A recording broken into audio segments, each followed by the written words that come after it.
Arratsaldeon, eskerrik asko ona gerturate zareten guztioi. Kanpainan gaude bai, baina birusa ere gure artean dago oraindik. Hori dela eta gogoratu neurri soziosanitarioak errespetatzeaz, eta batez ere gure arteko distantzia mantentzeaz. Formatu berezi honetara moldatu dugu gaurko ekitaldia, eta guztion arteko erantzunkizunarekin ziur ez dela arazorik egongo. Birusa, pandemia, konfinamendua, hauteskundeen aurrerapena. EH Bilduk erantzunkizun osoz jokatu du pandemia honetan hasieratik. Eta orain ere horrela jokatuko dugu. Ez izan zalantzarik. Eta ez izan zalantzarik ere, naiz eta momentu oso arraro eta gogor batean iritsi hauteskundeak, igual zehazki horrexegatik, asko dago jokoan hauteskunde hauetan. Gure herriak erronka handia dauka. Zutik jarri behar da eta norabidez aldatu behar du. Hori egiteko gai den bakarra EH Bildu da. Horregatik bildu behar ditugu. Ahalik eta indar gehien EH Bilduren inguruan datozen egunetan. Baina momentu serio eta gogor hauetan ere, irribarreak behar ditugu gure artean. Eta gure gonbidatuak asko daki horretaz. Herri mugimenduetan ibilitakoa, mugimendu ekologistarekin lotura zuzena, eta politikagintzan mundu publikoan hasi zenean bombero feliz moduan definitu zuen bere burua ekitaldi batean. Arabagoitik bera zeharkatu du, eta Euskal Herriko zein munduko bazakeri handienak konplexurik gabe salatu ditu. Arabako zerrenda burua da, zerrenda anitz baten lehenengoa. Haren izena Mikel Otero da, eta bera ere prest dago. Aurrera, Mikel!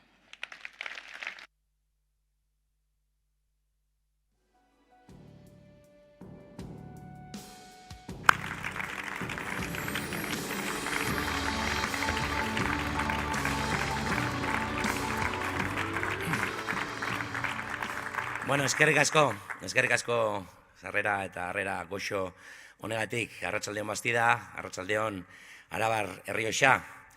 Una de las cosas buenas de venir a Bastida, a casa, o sea, y además con la capitana, con Mayalen, es que ya os va a contar lo gordo de la oferta política de Euskal Herria Bildu y yo pues me puedo permitir hablar un poquito de esto, un poquito del otro.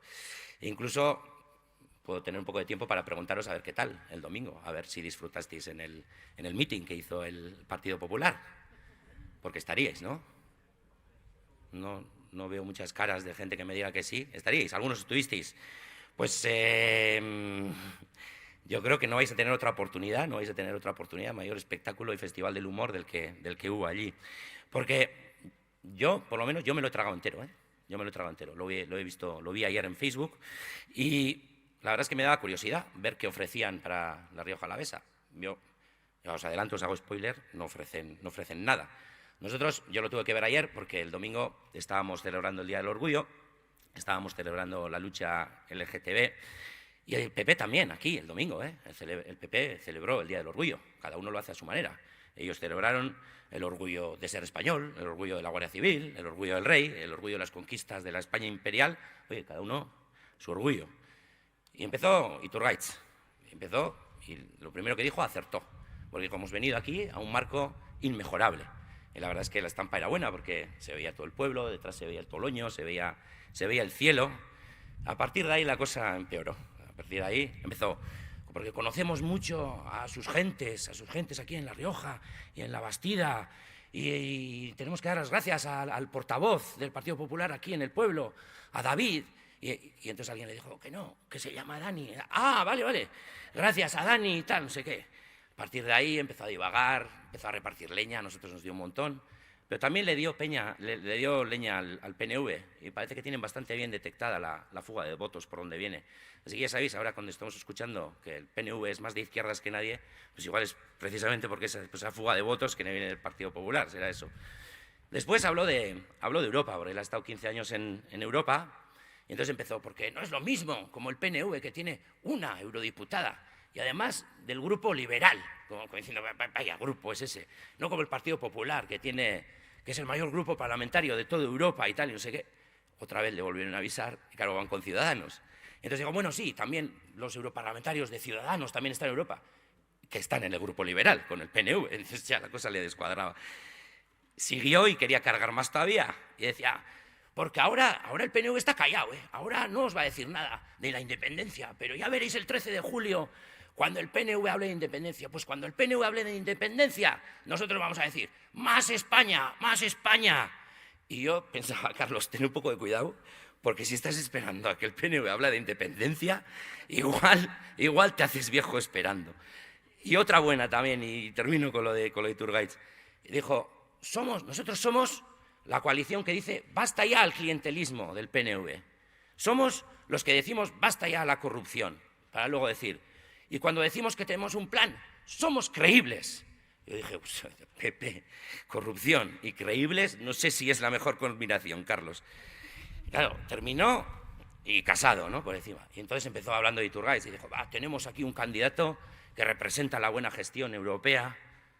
No sé yo qué ha gestionado Iturgaiz, Y entonces se pone a hablar de Madrid, de tal, del Sánchez, de todo pichipata, y luego vuelve a hablar de Iturgaiz y dice, es que Iturgaiz es el copón. Iturgaiz tuvo un montón de votos aquí. Dio la cifra, se confundió en 100.000, ¿qué más daba? Porque Carlos en 98, porque Carlos esto y lo otro, porque Carlos hace 22 años, y yo pensé, estos están en el siglo pasado. ¿Sabéis lo que ponía aquí en el atril? Ponía un plan para el futuro. Un plan para el futuro. Y dije, perfecto. Iturgaiz es el candidato perfecto para pensar en el futuro. Seguro que triunfan. Yo me acordé de los romanos, ¿no? Cuando decían que la gobernanza o la política consiste al final en pan y circo. Desde luego, el PP aquí puso mucho circo el domingo. Y hablando del plan del futuro, beraiek esan bai, plana dituztela, baina benetan plana handirik ez dutela iruditu zitzaidan. Orain Maialenek gehiago azalduko dizue gure planen inguruan, baina gure plan guztiak, aitortu behar dugu, lehenik eta behin, pasatzen dira Alderdi Popularraren ordezkaritza ahalik eta txikiena izatetik. Eta bereien politika kaltegarriei aurre egitetik pasatzen dira. Eta Araban, honen inguruan asko dakigu, eta Arabar Errioxan ere bai. Esan eta egin dugu. Hementxe Bastidan, Guardian ere, eta zuek zarete horren testigu eta horren protagonista. Eta orain ere, uztailaren 12an, Araba osoa eta bereziki Arabar Errioxan herritarrek badute eta badugu misio bat. Misio hori da, PPren ordezkaritza ahalik eta txikiena izatea eta zer esanik ez, Voxen mamua urruntzea. Iturgaitzek aliatuak bezala deitu zituen. Monstru horiek ez gauzatzeko, ezinbestekoa da Vox legebiltzarrean ez sartzea eta Alderdi Popularra residuala izatea. Badakigu, Vox birrintzeko irrikitan jende asko dago, eta Vox birrintzeko irrikitan dauden guztiei esaten diegu, uztailaren 12an aukera ezin hobea dago Espainia lutreskuinei aurre egiteko. Goazen hautesontziak EH Bilduren boto paper antifasistarekin betetzera. Horrek egiten die hemen. Hori zor diogu gure herriari. Eta Arabar Errioxan egonda, hori zor diogu gure herrien memoria historikoari. Ahora, el 12 de julio, tenemos una misión clara para toda Araba y especialmente para Rioja Alavesa. Que el PP se quede con una representación residual y que el neofascismo de Vox no entre en el Parlamento. Iturgaiz los llamó aliados. Sabemos que hay mucha gente harta de las provocaciones y con ganas de arrasarlos. Pues hay una buena ocasión. Para minimizar la fuerza del Partido Popular y para arrasar a los ultras, la mejor fórmula es llenar las urnas de los votos antifascistas de Euskal Herria Bildu. Eso es lo que les duele. Eso. Les dejamos a cero en el Congreso 2 veces. Y lo volveremos a hacer el 12 de julio. Se lo debemos a este país. Y se lo debemos especialmente en Rioja Alavesa. Y se lo debemos por memoria histórica. Estamos en un momento muy delicado, como para no centrarnos en lo importante. Covidak egoera nahaztu du. Hemen ondo dakizue. Lehenetariko fokoa Bastidan izan zen. Eta lehendabiziko neurriak Bastidan hartu behar izan zen ituzten. Eta bastidarrak arduraz jokatu zenuten. Jende asko utzi dugu bidean COVID honetan. Besteak beste, Eusko Alkartasunako militante historikoa zen eta gure zerrendan zijoan Andoni Pérez Cuadrado ere. Oroitzapen bat berari.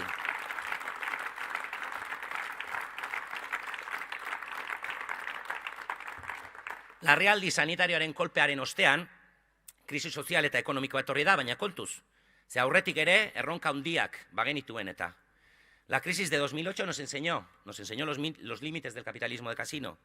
Y esa crisis que sudamos pagando tinta china, de la que habíamos salido muy justitos y de la que no habíamos salido todos, y nos dijeron entonces que el mercado era sabio y lo arreglaba todo.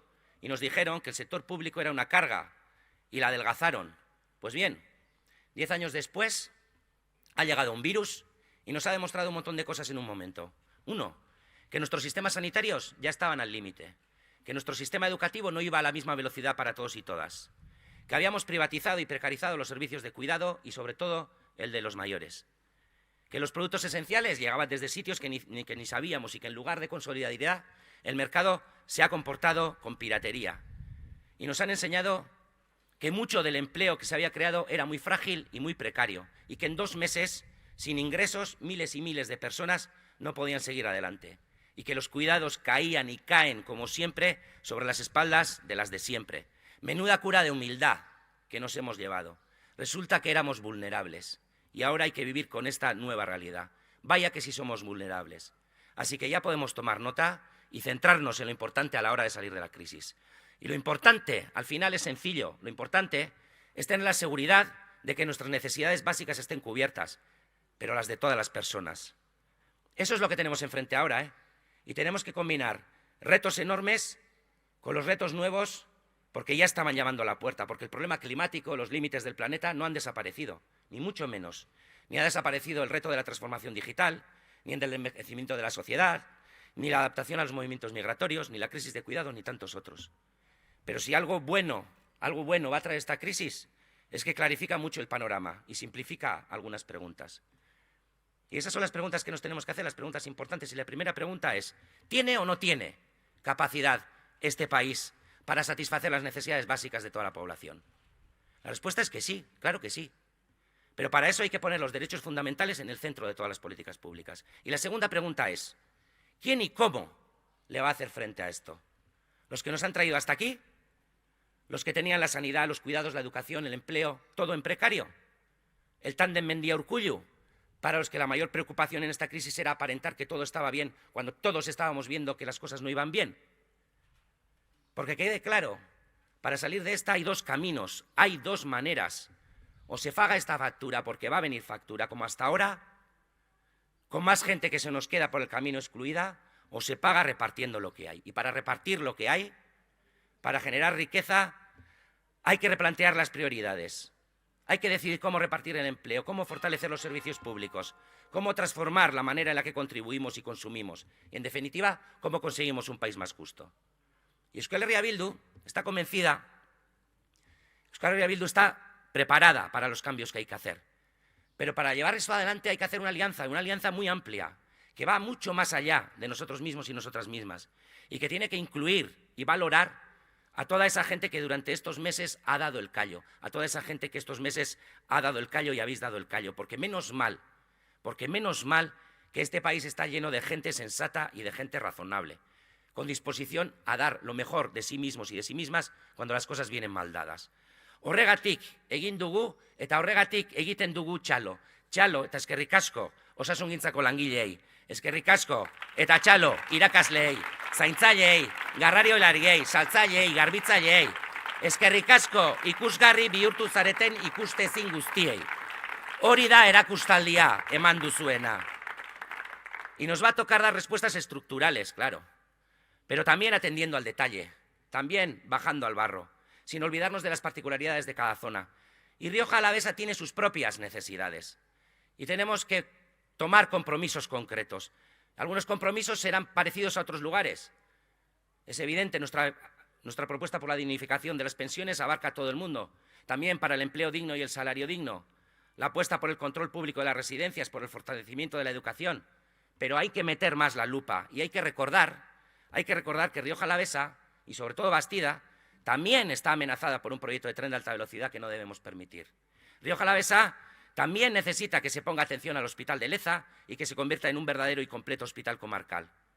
Rioja Alavesa no necesita que el PNV, de la mano del PP, empiece un proceso de privatización del agua. Y hay que hablar del vino, que si ya venía antes tocado, la COVID lo ha dejado en coma.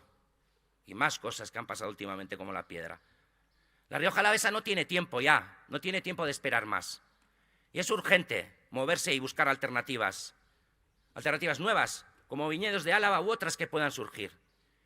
Desde Euskal Herria Bildu apoyaremos siempre a las bodegas familiares de la comarca, que son los que garantizan los precios dignos para la uva, que son los que garantizan los pueblos vivos y un futuro digno para las personas que pisan la tierra.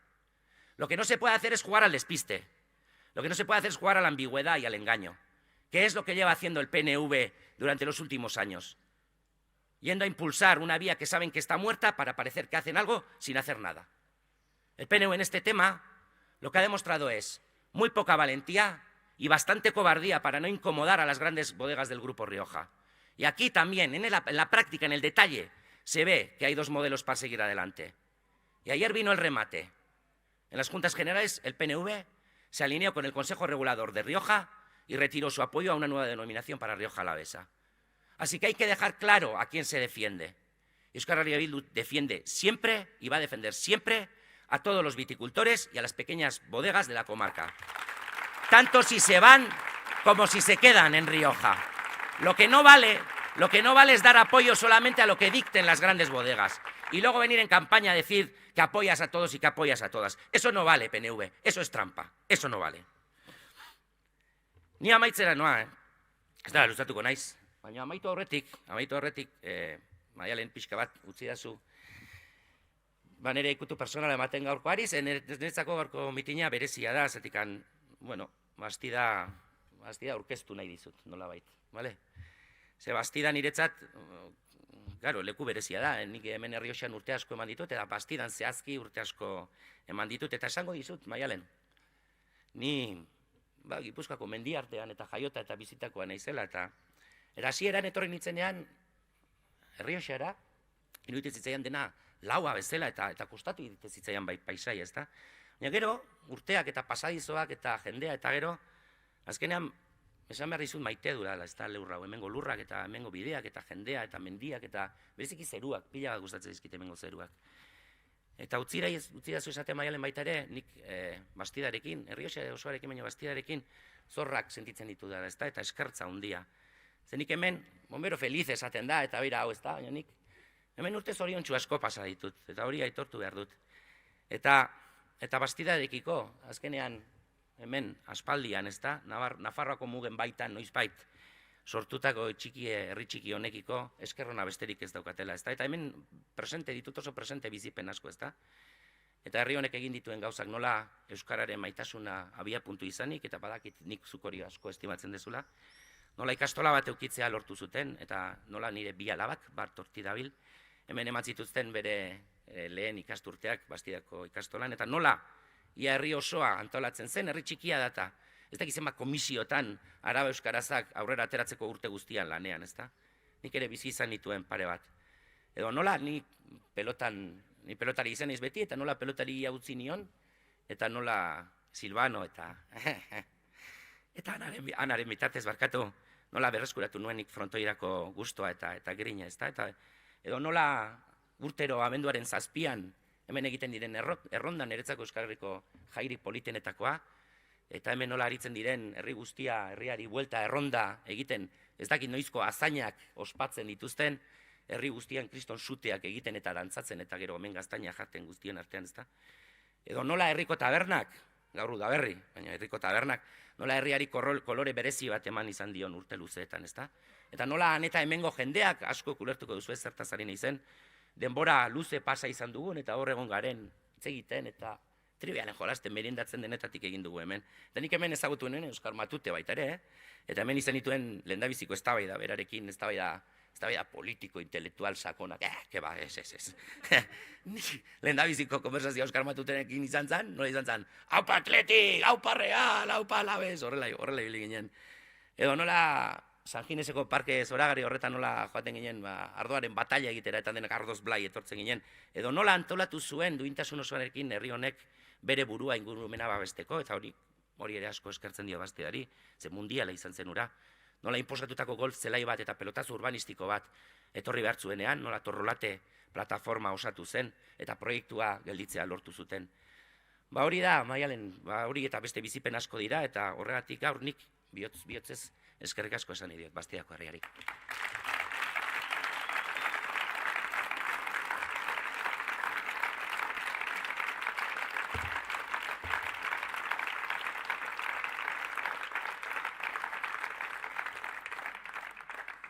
Hori Bastida aurkeztu dio Maialeni, baina nik Bastidari nire Maialen aurkeztu nahi dizuet baita ere. Ze, klaro, Maialenekin urte hauetan lan egitea kriston plazerra izan da, ezta? Eta ez da bakarrik gauza asko ezagutzen dituzue dagoeneko Maialenen inguruan, ezta? Nola emakume empoderatu eta potentea den, eta nola parteko komunikatzailea den, eta nola herri honen askatasunarekiko konpromiso militantea duen, hori guztia badakizue. Bai, baina nik horrekin batera, eta horregatik bereziki, esker berezia egiten diot, nola Maialen urte hauetan izan den talde lanerako aparteko kidea, ezta? Eta nola 4 urtetan ez didan hitz txar bat egin inoiz. Eta nola 4 urtetan besteok egiten ditugun ekarpena baloratu eta eskertu dutuen, ezta? Eta beti denbora pixka bat atera duenea zer moduz goazen ekipoa egiten, zemuz gauden galdetuz, ezta? Edo estres gehien genden, ez dakit hau kontatu eleike, baina estres gehien genuenean parlamentuan kapazitatea zeukan kantari hasteko, eta horrekin izugarrizko kohesioa egiteko taldean, ezta? Eta nola, eta erraza ez izan arren, nola bere burua, berriro legebiltzarreko taldea lideratzeko prestustasuna erakutsi duen. Hori guztia da Maialen, haupa, Maialen Iriarte okinena.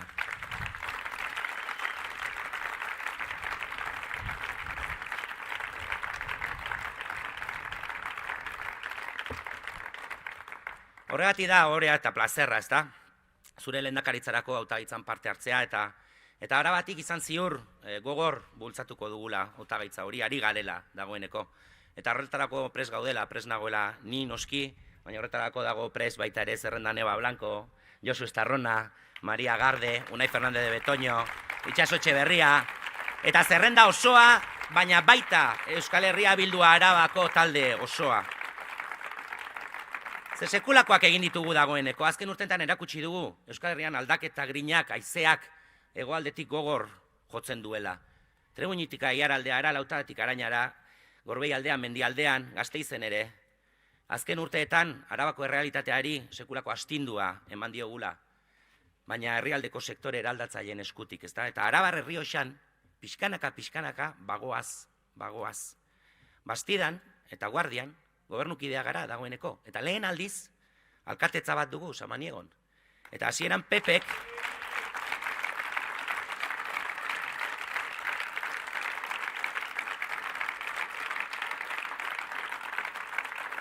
eta nik, historiak borobilduz, esango nuke hasieran Peperen inguruan zirkoaz hitz egin dudanean, guk ogiaz hitz egin behar dugula. Importantea da, zera, Arabar Errioxan, inoiz egon den Euskal Herria Bilduren lehen alkatetzatik, Pili eta bere taldeak, Samaniegon bultzaturiko lehendabiziko neurria, herrian ogia erosi ahal izateko aukera ezartzea izan den. Ogia jarri dugu. Pentsa ze kontu oinarrizkoa. Eta horrelako oinarrizko arazoi aurre eginez, ari gara lanean. Merkatu antolatzen, igogailua konpontzen, zabortegia bihurtzen ari zena errekuperatzen, eta bar, hitz batean. Herritarren alde egiten. Oinarrizko beharretatik. Zalginen horretarako etorri. Haupa Samaniego, haupa Bastida, haupa Arabar Errioxa. Eta gora Euskal Errepublika.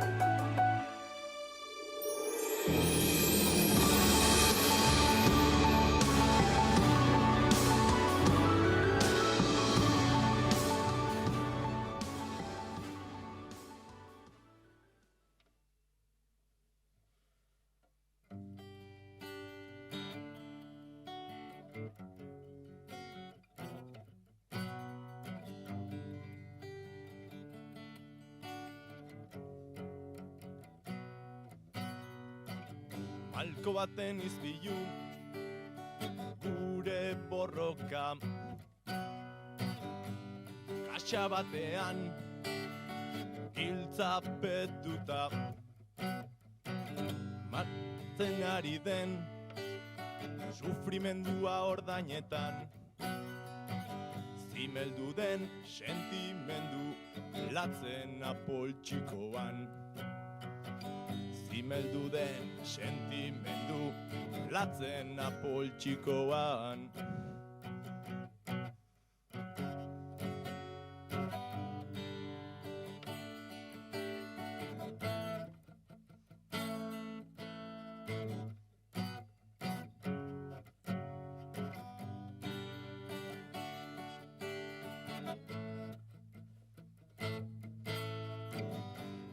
Gatibu dira gure ametsak, zauri sakonak bilakatuta, tantaz tanta ies doaz, bizi geure eskutartean, mirari baten bilada bilen, gudarik zorrotzena. Mirari baten bilada bilen, gudarik zorrotzena. Peligroso deitzen zaituzte kantoia zeharkatzean. Peligroso diote burua hutsa duten oiek. Peligroso deitzen zaituzte kantoia zeharkatzean. Peligroso diote burua hutsa duten oiek.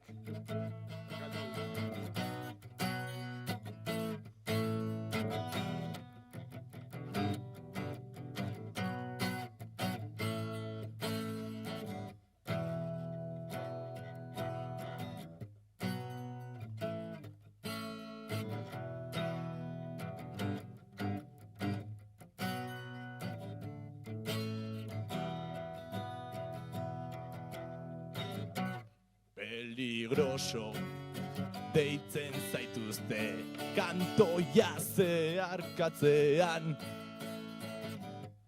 Peligroso diote burua hutsa duten oiek. Peligroso deitzen zaituzte kantoia zeharkatzean. Peligroso diote burua hutsa duten oiek.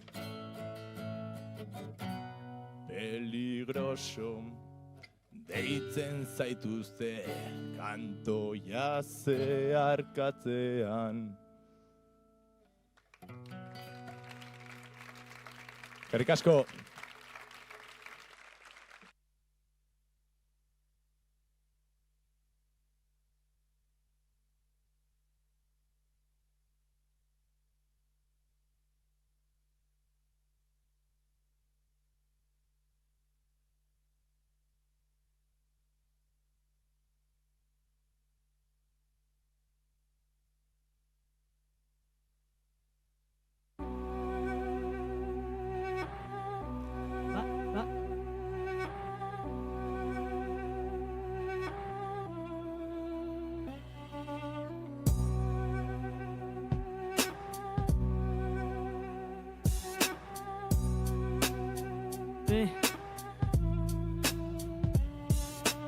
Nire olerkiaren hitzez betetako bala, mintzen gaituenaren kontrako aterki bat bezala, saiesteko nire desoreka existentziala, sistemaren begitan ez alginen igualak.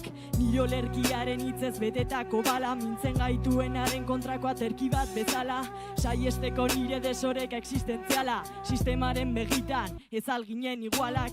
Kontra esanetan mugitzen gara beti, beti komodetan erortzen gara oso easy.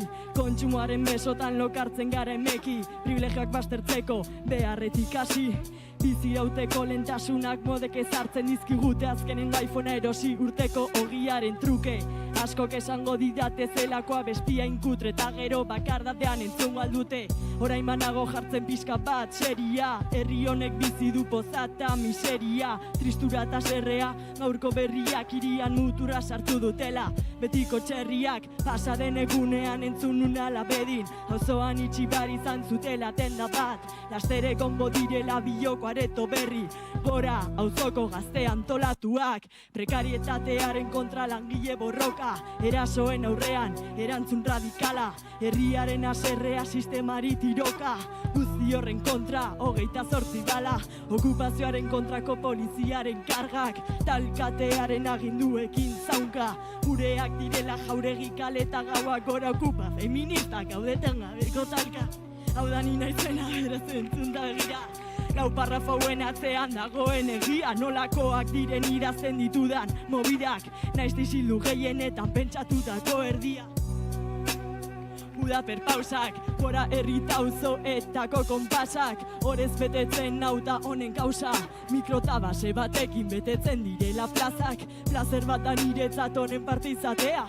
Zarabako rapa mapan kokatzea, hemen dagola kriston kalitatea, patata friestaia eta jaiezin hobeak. Nire olerkiaren hitzez betetako bala, mintzen gaituenaren kontrako aterki bat bezala. Saiesteko nire desorek existentziala, sistemaren bekitan ez alginen iguala. Badakizune bizitzaren edena, badakizu zein den nire izena. Badakizu dena, badakizu baita nolakoa den gaur egungo eszena. Badakizu ze gauzek ematen duten pena, daukaten nire hitzek hemena. Badakizu zein den errudunik handiena, eta orain badakizu nire historia dena. Nire olerkiaren hitzez betetako bala, mintzen gaituenaren kontrako aterki bat bezala. Saiesteko nire desorek existentziala, sistemaren bekitan ez alginen igualak. Ez alginen igualak. Ez alginen, sistemaren begitan. Mi esker bastida.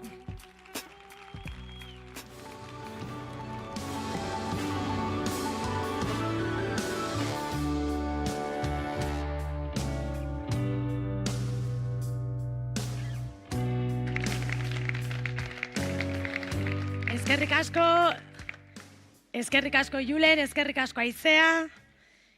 Bueno, komplikazio eta aurkezpen handirik gabe, herririk herri bueltak ari den EH Bilduren furgonetan agertzen den moduan, zuekin Maialen Iriarte, zuekin zure lehendakaria.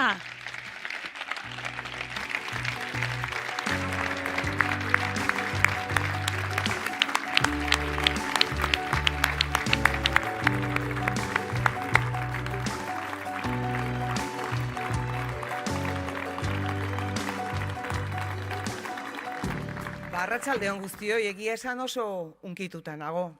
Mikelek esan dizkidan hitzengatik, zuek egin didazuen harrera beroarengatik, eta badaukadalako nik ere bastidan nire historia txiki partikularra, egunen batean kontatuko dizuet, baina maitasun historio bat da. Eta badakizue, maitasun historioak azkenean bihotzean hiltzatuta geratzen dira, eta herri horiek ere bihotzean hiltzatuta geratzen dira, eta horregatik dago bastida, nire maitasun historio horren baitan nire bihotzean hiltzatuta. Beste egun batean, 2. kapituloa. Ez dakizu ezen bat gogoratzen ari naizen Arabar Errioxaz egun hauetan, izan ere kanpaina honetan behin baina gehiagotan, aipatu izan baitut, herri hau Ebrotik Adurrera doan herri zahar eta ederra dela, txikia, baina jende handiz osatutako herria dela. Eta horregatik bidaia hori egiten dudan bitartean, Ebrotik Adurrera egiten dudan bidaia hori egiten dudan bitartean, beti zaituztet oso present. Eta lehen, Mikelek esan duen bezala, badakidalako ze alegin egin dituzuen hemen, aleginak beste Euskal Herriko leku batzutan baino zailagoak diren toki honetan, euskara aurrera ateratzeko, bere garaian ikastola aurrera ateratzeko, eta egia da, horrek niretzat balio handia dauka, eta horregatik nire txaloa, lehenengo txaloa zuen guztiontzako da, bihotz-bihotzez.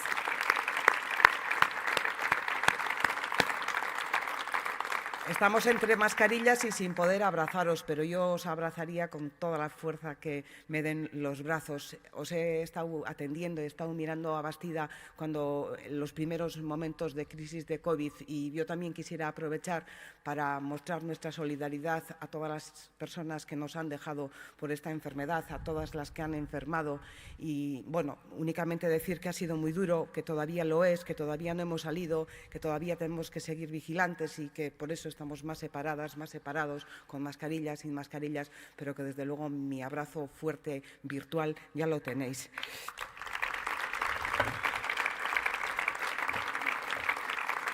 Hasieratik bi gauza esan nahi dizkizuet, eta da bat, bi aukera dauzkagula, eta aukera bat da, orain artekoarekin jarraitu, errenka jarraitu, kojoka jarraitu, Europako trenaren bagoiaren azken bagoietan jarraitu, edo aurrera egin, herri bezala aurrera egin, herri honek daukan etorkizunari begiratu, neurriak maigainean jarri eta aurrera egin.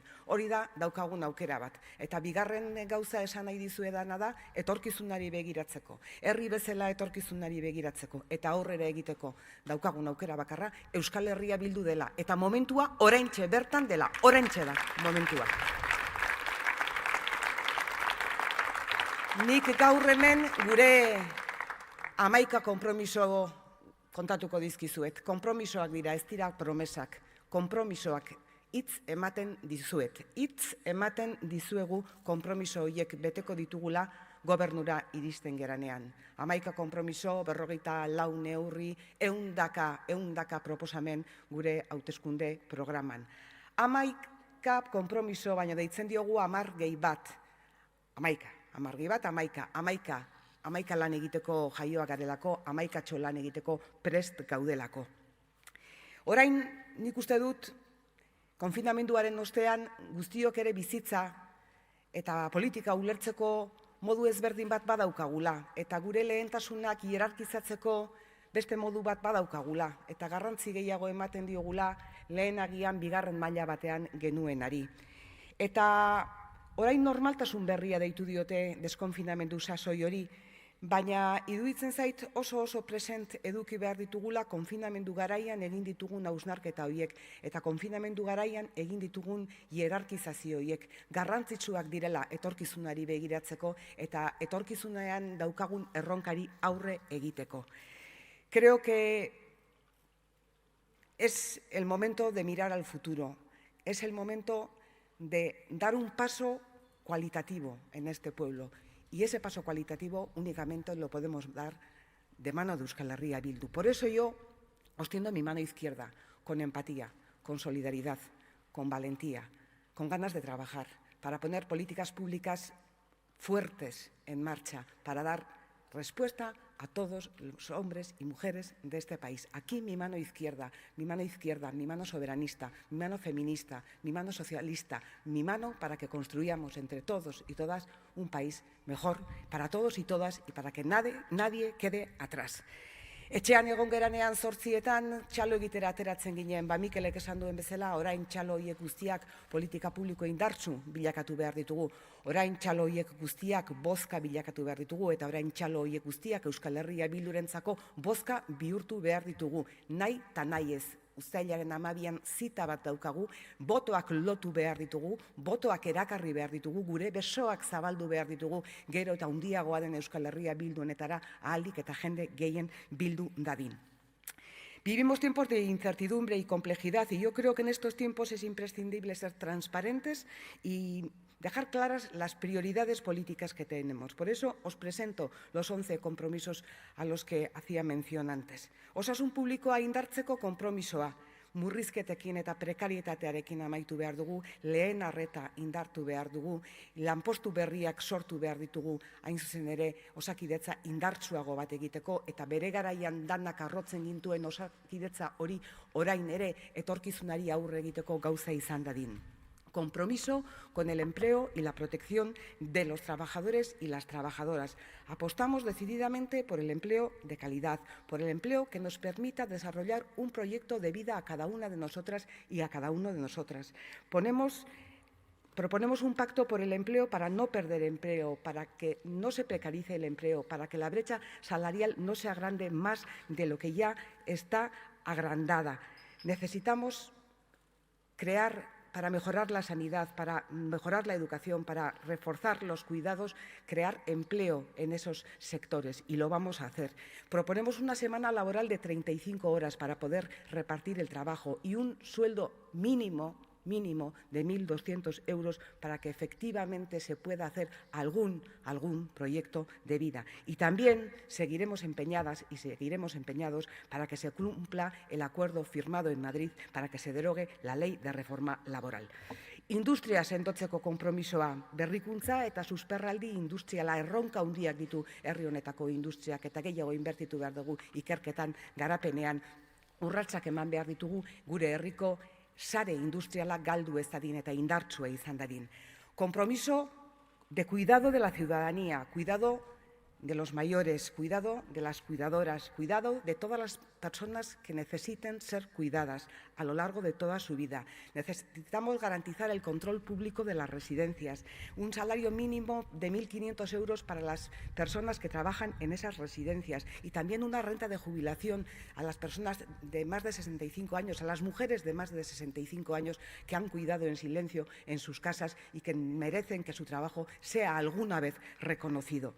Gizartea babesteko konpromisoak, 5. konpromisoa, generazio arteko elkartasunez, 120 euroko oinarrizko errenta unibertsala haur guztientzat, gazteak emantzipatu ahal izateko 300 euroko errenta bat, eta horretaz aparte 1.080 euroko gutxieneko pentsioa. 1.080 euroko gutxieneko pentsioa aldarrikatzen dute gure pentsiodunek egunero edo ateratzen diren aldiro edo plazeetan ikusten ditugun aldiro, eta guk beraiekin eta beraien aldarrikapenarekin bat egiten dugu. Derecho a la vivienda.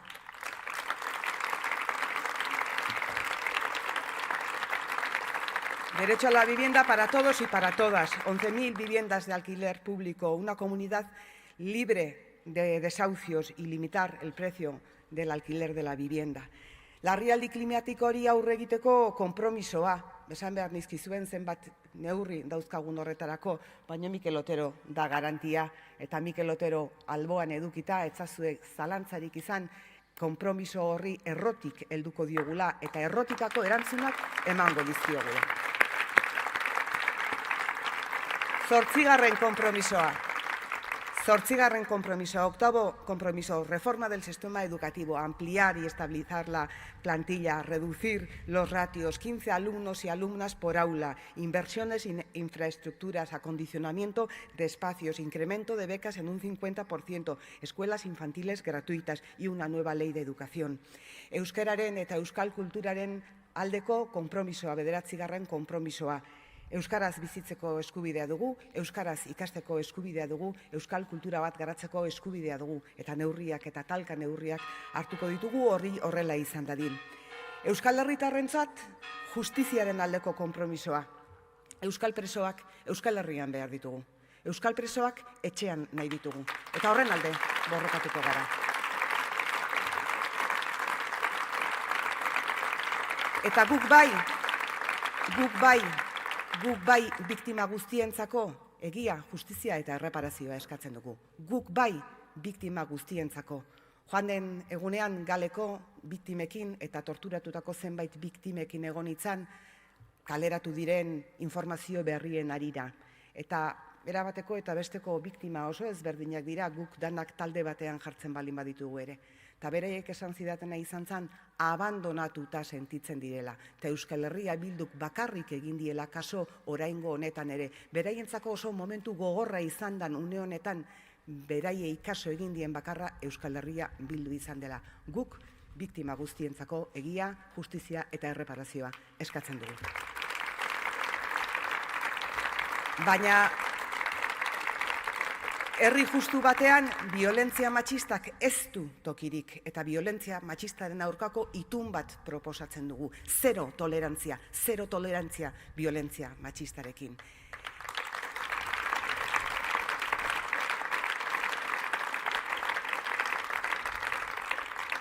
Eta justiziaren aldeko herri batean korrupzioak ezin du tokirik izan. eta Mikelek aipatu ditu kasu batzuk, eta nik aipatuko ditut beste batzuk, De Miguel kasua dela, edo Alonsetegi dela, edo Osakidetzako irregulartasunak direla, horiek guztiak gainditu egin behar dira, horiek guztiak argitu egin behar dira. Sailburu batek dimititu du legealdi honetan, ez da txantxetako gauza. Beraz, lortu behar dugu Euskal Herria Bildun bezala, tolerantziarik ez izatea inondik inora, era guztietako ustelkeriekin eta era guztietako irregulartasunekin. Eta gero, 11. konpromisoa dator, 10 gehi bat 11. Izan ere politika guzti hauek egikaritzeko geure buruaren jabe izan behar dugu. Geure burua gobernatzeko jabe izan behar dugu. Autogobernua hitz egiten entzuten diogu egun hauetan Urkulluri. DeLoreanera igo dela dirudi eta iraganera bidaiatzea bezalakoa da. Egia esan, hau berriro ere entzutea, marmotaren eguna. Erabakitzeko eskubideari buruzko zenbat promesa egin dizkigu, Urkullu jaunak, zenbat promesa egin dizkigu. Eta zenbat promesa egin dizkigute estatus berriari buruz, zenbat promesa. Eta gero hauteskunde kanpainak bukatu eta promesa horiek guztiak ahaztu egiten dira. Eta beste 4 urteetan ez dago ezer. Batzuek asko hitz egiten dute akordioez eta itunez. Euskal Herria Bilduk beti luzatu izan du eskua akordioak eta itunak egiteko. Eta legealdi honetan, Eusko Alderdi Jeltzalearekin akordio batetara iritsi gera, erabakitzeko eskubidearen inguruan, iritsi gera akordio batera, herri honek Espainiarekin beste harreman bat izan dezan. Hementxe dago akordioa. Hauetxek dira autogobernu ponentzian onartu eta akordatu genituen oinarri eta printzipioak. Hementxe daude. Eta zer gertatu da ordutik? Zer gertatu da ordutik? Ordutik gertatu da eta argi eta garbi esango dut Urkullu jaunak estatus berria murriztu egin duela eta erabakitzeko eskubidea murriztu egin duela, zepilatu egin duela. Horregatik herri honetako soberanista guztiei dei egiten diet eta esaten diet baldin eta herri bezala aurrera egin nahi balin badute, benetan herri honetan sinisten balin badute, eman dezaketen boto bakarra Euskal Herria Bilduren botoa dela, beste gainerantzako guztiak promesatan geratzen direlako. Eta gu bide hori egiteko prest gaudelako. Eta nire konpromisoa duzuelako.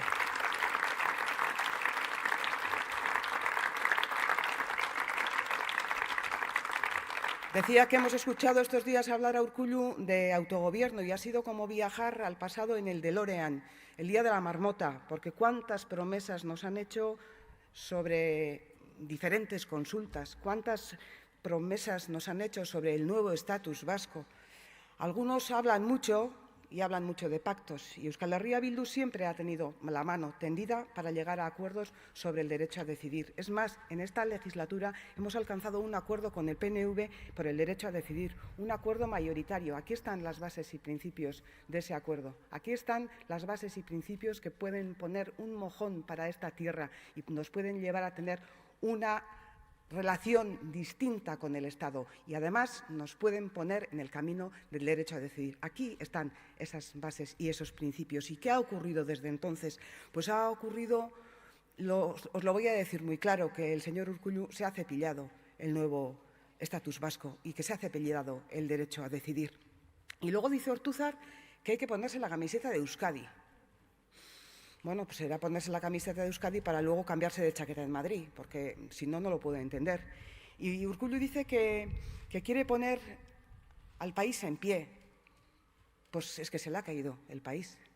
Se le ha caído el país y además no piensa como país, piensa como si esto fuera únicamente una comunidad autónoma. De pie en Euskadi y en Madrid, ¿cómo? ¿Cómo, señor Urkullu? Zutik Euskadin eta Madrilen nola. Por eso queremos hacer un llamamiento a todos y todas las soberanistas para que el día 12 de julio tengan claro que el único voto válido para hacer ese camino es el de Euskal Herria Bildu. Ni un voto para los que se pliegan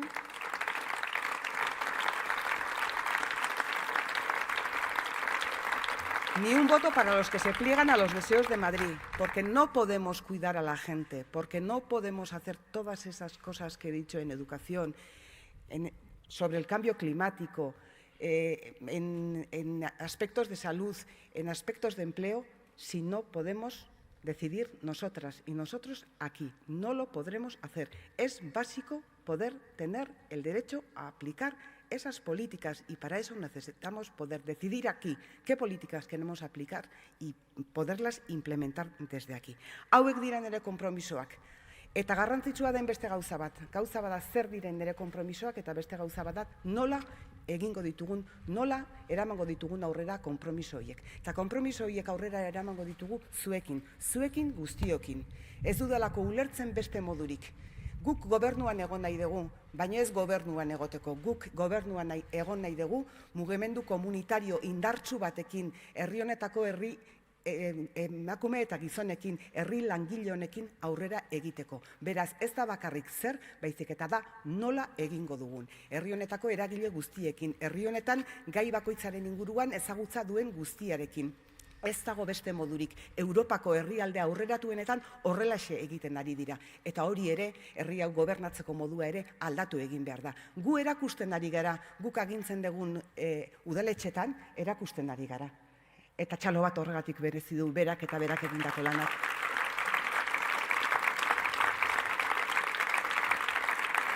Eta erakusten ari gara Euskal Herriko hainbat udaletan, erakutsi izan dugun bezala beste garaietan, badakigula gobernatzen eta badakigula beste erabatera gobernatzen. Jendea bazterrean utzi gabe eta jende guzia kontuan hartuz. Beraz, horixe da aurrerantzean egingo duguna ere, 11 konpromiso, baina baita 11 konpromiso horiek aurrera eramateko beste modu bat, beste begirada bat, beste egiteko erabat, jendearekin, jendearentzat, herriarekin eta herriarentzat. Eta ni prest nago. Eta gu prest gaude, eta espero dut zuek danak ere prest egotea, daukagun erronka honen aurrean. Badakit prest zaudetela, badakit indartsu zaudetela, datozen egunak garrantzitsuak izango dira, datozen urteak garrantzitsuak izango dira herri honentzat, erronka izugarriak dauzkagulako aurrean. Baina gu prest gaude erronka horiei aurre egiteko. Eta bukatzeko, beti esango dizuedan bezala, gurea askatasuna da. Gora Euskal Herria Bildu!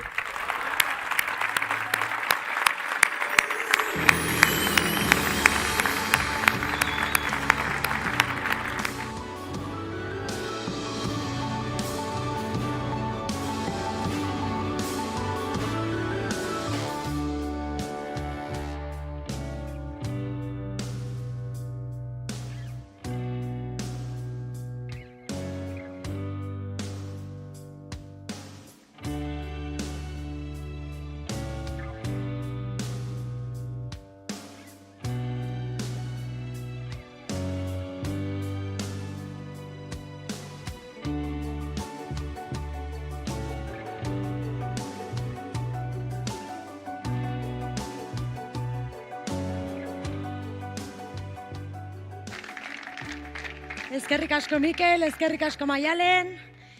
Bueno, gaurko ekitaldia agurtzen hasteko unea da, baina kanpaina berezi eta ilusionante batekin jarraitzeko unea ere da hau.